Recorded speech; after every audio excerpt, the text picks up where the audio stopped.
Well, let's talk about Black love for a second because you and Quavo have turned into relationship goals. He shared the DM that, sparked everything between you two recently and it went viral. So that being said, what do you think it is that people admire so much about your relationship? I think what they admire the most is that they were wrong in the beginning. Mm, Like there about was a lot of false narratives that kind of surrounded our love. I mhm. think one of the biggest ones was, is it a PR stunt? And I think because we're not so transparent and we don't share everything with anything, it's easy for people to put, a narrative or a story behind something. And then other people run with it because they don't understand. And when you don't understand, you try to make yourself understand. And Right. that's when all these rumors start circulating. So I think they love it because I think they had an aha moment where there's like, damn, we was wrong. This is really genuine. And with anything, when you falsely judge something and then you figure out it's better than what you expected, I feel like it creates some Mm. sort of like connection to it. So I think, we share what we share, but it's very low key. That's so real. And that makes me think of another relationship I feel like they falsely judge, and it's between you and Cardi B. You two are essentially like in the same family when it comes to relationships. Can you talk a little bit about what's the camaraderie like between you two? I think people just put stories on what they don't understand. And for me, I'm a very low key person. And I feel like when you kind of put your attention and when you address the negative things that come with it, that's when people kind of create stories. I feel like it's so easy for people to try to put you two up against each other because they don't see your relationship that often. And I just wanted you to say what's real and let it go. But if that's your answer, we can just keep it at that. Yeah, I think throughout the years they've tried to put me against so many other other female rappers. I feel like it's a female rap thing because they don't do it with any of the R&B girls, not that I've seen. The rap environment is just it's historically aggressive. It's historically, um, not a good environment when females are winning and they try to put females against each other. And honestly, sometimes it's the fan bases. Yeah. It's like sometimes the fan bases kind of influence the person that they're supporting. So I try not to feed into any of that. And honestly, I just mind my business, girl. Girl, sometimes that's all you gotta do. I get it. I totally get it. Well, people also love how you carry yourself, your brand, your confidence. And I think it's easy to think that you are like that 24/7. But do you have your off days? And if so, how do you snap yourself back mentally? I think my off days are days when I'm just really hard on myself. Yeah. Um, Sometimes I'm just like, damn, I'm not where I want to be right now. Sometimes I'm hella bloated and I'm like, I feel disgusting and it don't help because I'm eating everything in my cabinet. Um, Sometimes I think my toxic trait is I'm really hard on myself. Like, no one can ever make me feel a way about me but me. So it's like, I think that's when I have to really, like I talked about reflection, that's when I really have to sit in the mirror and I'm just like, okay, why are you feeling how you feeling and how can you fix it? Because it's easy to just go minutes, even hours on just like this negative ass conversation in your head. And I'm Yeah. just like, why do I keep talking about myself? Right. I'm hurting my own feelings. Yeah, I'm hurting my own feelings. And I'm just like, okay, this isn't good. And you're like tearing yourself down. So why don't we reverse this? Why don't you start saying your positive affirmations? And why don't you get yourself out of this little negative bubble? Because everything is I've learned is an option. So I have to opt out of being negative because being negative is really easy, believe it or not. So yeah, on those days I have to reflect and I have to make that choice. If I can't make that choice, then I'll just go to sleep. Right.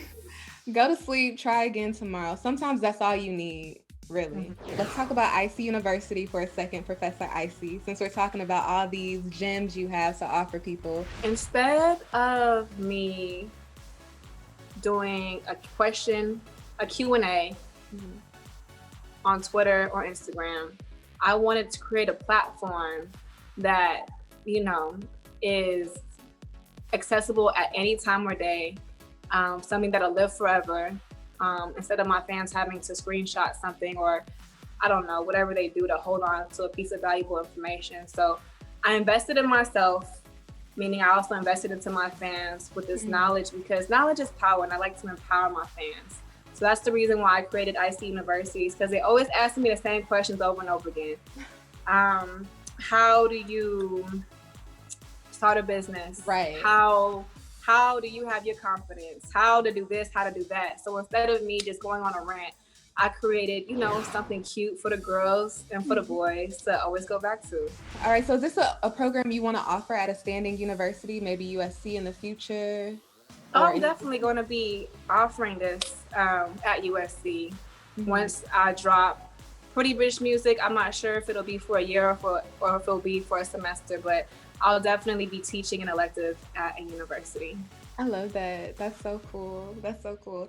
Fans were surprised to learn that your mom was the baddie in the Nelly and DMX video. Has she ever told you any stories about those days for her? Yeah, she really did. And it's crazy because it's crazy how everything just kind of gets oversaturated and watered down. But my mom was telling me that video vixens actually were really respected back in the days. They had booking agents, they had super high fees, and they were considered like just models. Like any other model that was out there, they were equivalent to that, and they would get booked on that rate. And then it's crazy because I ain't gonna say no names because it's not for me to do that, but she name drops, well, she not name drops, but she shares the girls who kind of effed it up for everybody, who are willing to work at a lower rate, who are willing to, do crazy things for their roles. And that's how, the value of the video vixen went down. But it used to actually have a really good connotation. You want to know, that's crazy because I didn't want to call her a video vixen on purpose. Like, no, right. No, but what's crazy is she got offended one day because I was talking about the shift of it and the way that I was talking about it, because I'm in this generation now where video vixens, that term isn't really respected. She was like, wait, hold on. Like, no, let me remind you. And she kind of educated me on like that used to be a good thing. And if you were that, you were like that girl. But, some girls came in and kind of, just made the value go down. Yeah. Okay. Before I let you go, I have two more questions. One, these Birkin brats, girl. It's adorable. First of all, I want to know, do you voice each bag? Is that you? I had some help on the first one, but other than that, yes, it's me. Honestly, it's hella funny because it's like when I was a little girl, I was the only child for about 11 years. So I'm hella creative because I spent a lot of time with myself.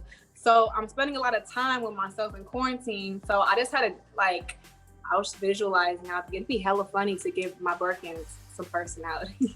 Yes, it's so, and I love how you don't just think about it, you actually initiate the creative idea, because it's hilarious. It's really cute. And then the Friday skit was funny as well. You have to get into acting eventually or try that.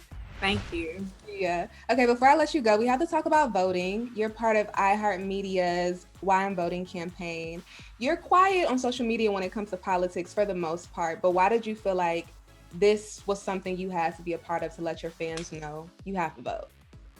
I think the actions that you take behind the scenes are more important.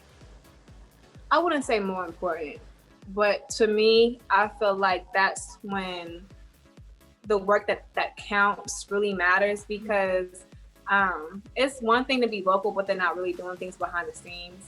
So yes, I may be quiet compared to others when it comes to political standpoints, but I do a lot of things behind the scenes to make sure that the change is happening. But the reason why I'm very vocal at this time in my career is because I realize that my platform is should not only be used for music, for fashion, for glamour, for escapism. Because that's what entertainment is, especially in this era. But I think it's important to educate.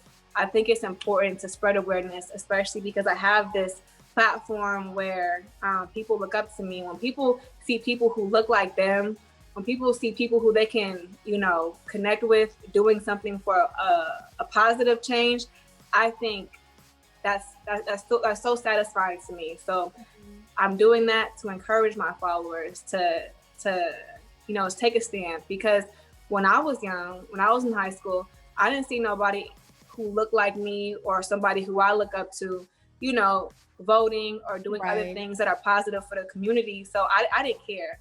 So That's when I true. reflect and I think back to those moments, I'm like, you know what, I should be voicing what I am doing on and off the screen, just so that they know that they are important, that their voice matters, and that if they did take action, it will make a difference.